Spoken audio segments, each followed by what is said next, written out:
أهلا بيكم في حلقة جديدة من بودكاست مصر إيجابي. موضوع حلقتنا النهاردة عن أحد النماذج المشرفة، وهو الدكتور جمعة سند، الأستاذ المساعد بقسم الكيمياء بكلية العلوم بنين جامعة الأزهر بأسيوط. حصل دكتور سند على العديد من الجوائز، ففي عام 2022 حصل على جائزة المجلس العربي للمياه، أما في عام 2021 حصل على جائزة عبادة الدولية، وفي عام 2018 حصل على جائزة أفضل العلماء العرب الشباب. ولم تتوقف إنجازاته هنا، ففي عام 2015 حصل على الميدالية الذهبية بمعرض الاختراعات البريطاني بالمملكة المتحدة، وفي العام نفسه حصل أيضا على جائزة التكنولوجيا الخضراء بماليزيا، وتم إدراك اسمه في قائمة جامعة ستانفورد لأفضل 2% من العلماء في العالم عامي 2020 و2021.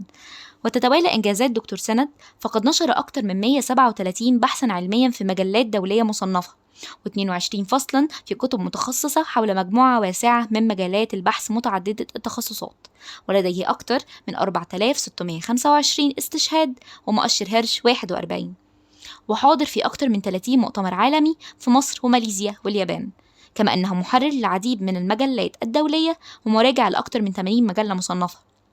وهو أيضا عضو في الجمعيات العلمية والوطنية والدولية، منها الجمعية الكيميائية الأمريكية والجمعية الملكية للكيمياء والأكاديمية الأفريقية للعلوم وغيرهم. وهو أيضا محرر للعديد من الكتب مثل تقنيات إعادة تدوير النفايات لتصنيع المواد النانونية سبرينجر 2021 والمواد القابلة للتحلل الحيوي سبرينجر 2022.